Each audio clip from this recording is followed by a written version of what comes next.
सकाळी साधारण 9 ते 9:30च्या दरम्यान जॉबसाठी बाहेर पडलेली पत्नी संध्याकाळपर्यंत घरी आलीच नाही आणि न आल्यामुळे पतीला संशय येऊ लागला. त्याने तिच्यावर फोनवरती फोन करायला सुरुवात केली. रिंग वाजत होती पण ती काही उचलत नव्हती. शेवटी ऑफिसशी कॉन्टॅक्ट केला तर ऑफिसचा तिचा जो काही मॅनेजर होता तो म्हणाला की तिथं आज ऑफिसला पण आल्याचं मला काही दिसतं नाही. तरी पण पतीला संशय आला. तो संध्याकाळच्या वेळी उशिरा असं झालं की तो ऑफिसवरती गेला आणि ऑफिसवरती गेल्यानंतर त्याला दिसलं की एका टेबलवरती तिची बॅग ठेवलेली होती. पलीकडे दांडका तुटलेला एक बॅट पडलेली होती आणि मग जरा थोडं इकडे इकडे पाहिल्यानंतर रक्ताचे डाग दिसले आणि त्यानंतर टेबलच्या पलीकडच्या बाजूला खालच्या साईडला पत्नीचा मृतदेह दोरीने बांधून ठेवलेला होता आणि पोत्यात भरलेला होता. 112 नंबरला फोन केला. पोलीस घटनास्थळी पोहोचले आणि तिथून त्या घटनेचा एक एक करत उलगडा सुरू झाला आणि मग कळलं की भाजपचा पदाधिकारी असलेला त्यांच्या विधी शाखेची जी त्यांची ब्रांच आहे त्याचा पदाधिकारी असलेला संजय सावंत याची ती सेक्रेटरी होती. आणि फक्त इतकंच नाही तर महत्वाचं हे की तिचा मृतदेह नक्की इथं कसा सापडला, त्या ऑफिसमध्येच कसा काय सापडला आणि मग या खुनात नक्की कोणाकोणाचा सहभाग आहे हे कळल्यानंतर प्रेमाचा संशय समोर आला. आणि आत्ता जेव्हा मी 2 दिवस झाली सगळी स्टोरी फॉलो करतोय तेव्हा पहिल्यांदाच व्हिडिओ रेकॉर्ड करायला घेतला. त्याची 2 कारणं. एक म्हणजे सगळ्याची FIR आणि घटनाक्रम समोर आला आणि दुसरं अधिकारी गेले 2 दिवस तपास सगळा कॉन्फिडेन्शियल असल्यामुळे सगळ्या गोष्टींची 100% माहिती देत नव्हते. अर्थात आरोपी अटक झालेत.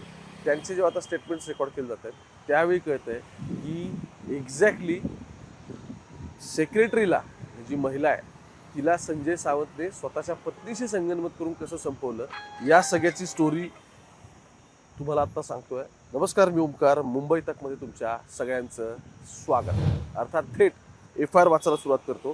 त्याचं कारण असं आहे की ज्या भाजपचा तो पदाधिकारी याच्या आधी होता तर मुद्दा तो नाही आहे. मुद्दा या सगळ्यामध्ये असा आहे की त्याचं त्या सेक्रेटरीसोबत अफर असल्याचा संशय त्याच्या पत्नीला होता आणि नंतर मग पत्नी आणि त्यानेच संजय सावंत म्हणजे स्वाती सावंत आणि संजय सावंत या दोघांनीच मिळून हिचा काटा काढलेला असं दिसतंय. तिच्या पतीने FIR दिलेली आहे. FIR मध्ये 2-3 गोष्टी आहेत ज्या आपण पटापट समजून घेऊ की एक्झॅक्टली काय घडलं या प्रकरणामध्ये. तर तुम्हाला एक साधारण अंदाज येईल आणि मग किती ब्रुटली तिला मारण्यात आलं तेही तुम्हाला समजेल. त्याने म्हटलेलं आहे की माझी पत्नी जी 35 वर्षांची होती, आता तिचं नाव नाही घेणार, जी 35 वर्षांची होती ती चंदननगरमध्ये ऑफिसमध्ये असिस्टंट म्हणून काम करत होती. ऑक्टोबर 2023 पासून ती नोकरी करते. म्हणजे जवळपास आता 3 वर्ष या ऑक्टोबरमध्ये तिला झाले असते. तर तो असं म्हणतो की दुपारी साधारण तिची कामाची वेळ असायची 2 ते संध्याकाळी 6 पर्यंत वगैरे अशी वेळ असायची. त्या ठिकाणीच तिच्या पत्नीला इतका पगार मिळत होता. साधारण सप्टेंबर 2025 मध्ये माझी पत्नी आणि हा संजय सावंत यांच्यामध्ये प्रेम संबंध असल्याचा संशय या सावंतच्या पत्नीला आला आणि त्यानंतर त्यामध्ये त्यांच्यामध्ये तेव्हा पहिल्यांदा वाद झाला होता आणि माझ्या पत्नीने मला सांगितलेलं होतं की असं काही गोष्टी चा डाऊट आमचे जे मी ज्यांना असिस्ट करते त्यांच्या पत्नीला आलेला होता आणि त्यामुळे आमच्या ऑफिसमध्ये वाद झालेले आहेत.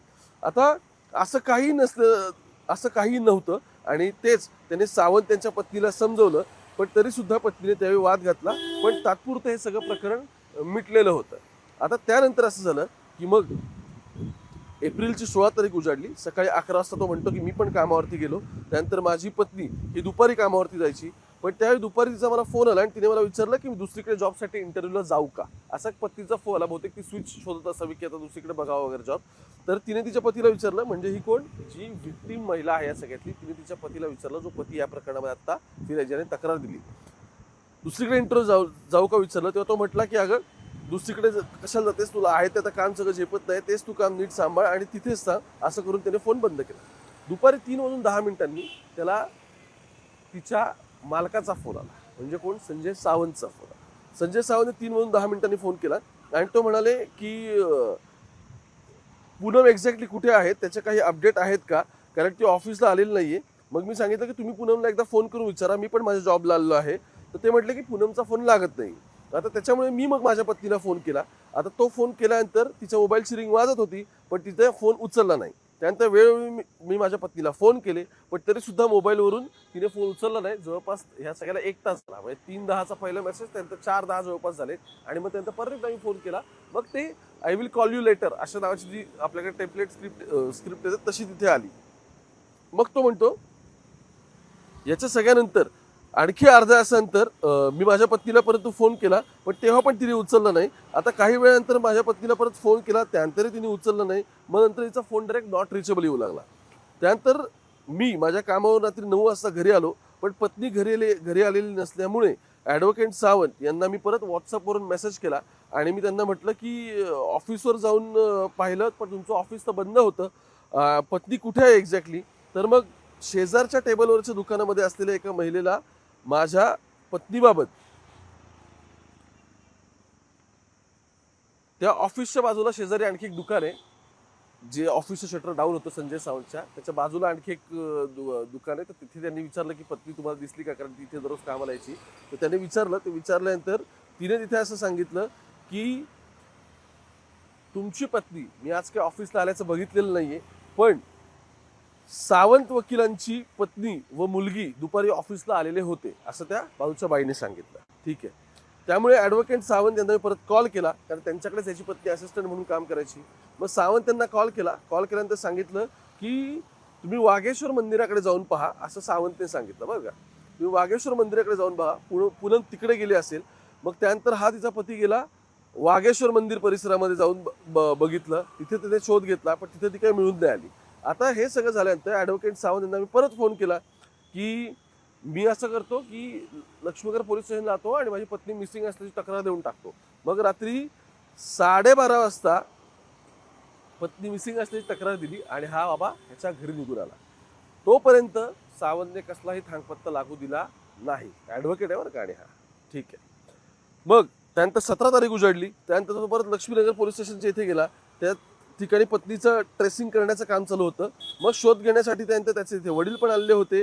ही सगळी मंडळी तिथे पोहोचली. नक्की कुठे काय वगैरे चेक करायचा प्रयत्न चालू होता. आणि मग तिथे असं दिसलं की चंदननगरच्या इथे सकाळी 11 वाजता हा परत तिथे गेला की आणखी 1-2 ठिकाणी कुठे आपली पत्नी शोधू म्हणून. चला पोलीस तर ट्रेस करतात असेल, पण आपण आपल्याला तपास परत एकदा सुरू करू, ॲटलिस्ट आपल्याला काही मिळतंय का. मग म्हणून तो परत ऑफिसवरती गेला. ऑफिसवरती गेल्यानंतर तिथे ऑफिसच्या शटरला लॉक नव्हतं. त्यामुळे त्याने काय केलं की सावंतांना फोन केला आणि त्यानंतर ऑफिसचा दरवाजा उघडला. आता उघडला, ऑफिसच्या टेबलवरती त्याला त्याच्या पत्नीची बॅग दिसली. पत्नीची बॅग दिसल्यानंतर बाजूलाच बघा एका पोत्यामध्ये काहीतरी ठेवल्याचं दिसून आलं. तिथं खाली फरशीवरती रक्ताचे आणि भिंतीवरती रक्ताचे डाग होते. मग त्यानंतर त्याला असं दिसलं की या पोत्यामध्ये बॉडीच आहे. त्याने ते ओपन करून बघितलं. मग त्याला दिसलं की ही पूनमची बॉडी आहे आणि पूनमच्या बाजूलाच म्हणजे त्या पत्नी तिथे बाजूलाच त्याला असं दिसलं की लाकडी बॅट आहे, त्याचा दांडा तुटलेला होता. बरं फक्त इतकंच नाही तर त्याच्या पत्नीचे हातपाय दोरीने बांधलेले त्याला दिसले. डोक्यावरती चेहऱ्यावरती जखमा होत्या आणि सगळं रक्तबंबाळ झालेलं दिसलं. त्यामुळे तो म्हणतो की मग माझी खात्री झाली की माझ्या पत्नीला सावंत यांच्यासोबत प्रेम संबंध असलेल्या संशयावरूनच सावंत याची पत्नी स्वाती आणि त्यानंतर मुलीचं नाव घेतलेलं आहे यांनी मिळून संगनमत करून कट रचून ऑफिसमध्येच माझ्या पत्नीला संपवलं. तिचे पाय बांधून तिच्या डोक्यात बॅटने करून धारदार शस्त्राने करून तिचा खून केलेला आहे असं या सगळ्या प्रकरणामध्ये आता FIR दाखल झाली. 2 मुद्द्यातले इंटरेस्टिंग वाटतं जेव्हा मी अधिकाऱ्यांशी बोललो तेव्हा. 1 वर्षापूर्वीच या दोघांचे प्रेम संबंध होते असा डाऊट संजय सावंतच्या पत्नीला आलेला होता. त्याच्यावरती कॉम्प्रोमाइज झालं की असं काही नाहीये. म्हणजे पत्नीला समजून सांगण्यात आलं की असं काही नाहीये. आता ज्या बिचारचा जीव गेलाय तिच्या नवऱ्याने ही FIR दिली आहे. तिने पण हे सांगितलेलं आहे की बाबा माझं त्यांच्यासोबत असं काहीच नव्हतं, पण तरी सुद्धा तुला जर वाटत असेल तर मी नोकरी बदलते, दुसरी बघते. तर नवऱ्याने सांगितलं की नाही काही गरज नाही, तू थांब तिथे. आता त्याहून पुढे असं झालं की यांच्यामध्ये म्हणजे सावंत कुटुंबियांमध्ये संगनमत झालं आणि पत्नीचे आणि त्यांची भांडणं झाली. आणि भांडणं झाल्यानंतर मात्र दोघे तिथे ऑफिसला पोहोचले. ती भांडणं आणखी वाढली आणि त्या ठिकाणी काय झालं तर त्या ठिकाणी असं झालं की इथे बॅट आणि बरं इंटरेस्टिंग गोष्ट अशी की धारदार शस्त्र त्या ऑफिसमध्ये सुद्धा होतं. त्याने तिच्यावरती वार केले आणि वार केल्यानंतर तिला मारून टाकण्यात आलं. तिचा मृतदेह आपण काय केला पोत्यामध्ये बांधून ऑफिसमध्ये ठेवलेला होता. आणि तो याच्यासाठी की ती जड होता तो मृतदेह, तो त्यांना हलवता लगेच येणार नव्हता. आता ते वर्धेच्या ठिकाणी ऑफिस आहे, तिथून लगेच डाऊट आला असता म्हणून त्यांनी निर्णय असा घेतला की आजच्या दिवस हा मृतदेह इथेच राहू दे आता आपण घरी जाऊ, उद्या आपण येऊन विचार करू. पण तोपर्यंत नवराच थेट ऑफिसला पोहोचला आणि त्याने तिथे बघितल्यानंतर त्याला दिसलं की टेबलवरतीची बॅग आहे आणि पलीकडच्या बाजूला ओट्यामध्ये कोण आहे, स्वतःची पत्नी. भाजपच्या विधी सेलचा लॉयरचा जो सेल आहे त्याच्यावरती हा बॉडीवरती माणूस आहे संजय सावंत. ॲडव्होकेट आहे, जवळपास गेल्या 15 ते 20 वर्षापासून प्रॅक्टिसमध्ये आहे आणि शेवटी काय केलं तर आता खुनाचा गुन्हा त्याच्यावर होता. त्या प्रकरणात आणखी काय घडते ते तुमच्यापर्यंत पाठवायचं. सगळ्या गोष्टींच्या डिटेल्स येतील. गेले 2 दिवस मी या सगळ्याचा फॉलोअप घेत होतो, पण FIR असेल किंवा बाकीच्या डिटेल्स असतील त्या अवेलेबल व्हायला काही कारणाने वेळ लागत असतो. अर्थात त्या अवेलेबल झाल्या त्यानंतर ही स्टोरी तुमच्यापर्यंत पोहोचली. पुण्यात घडल्यावर मुंबई तक बघत राहा. कॅमेरा पर्सन गोपाळसोबत मी ओंकार, पुण्यात.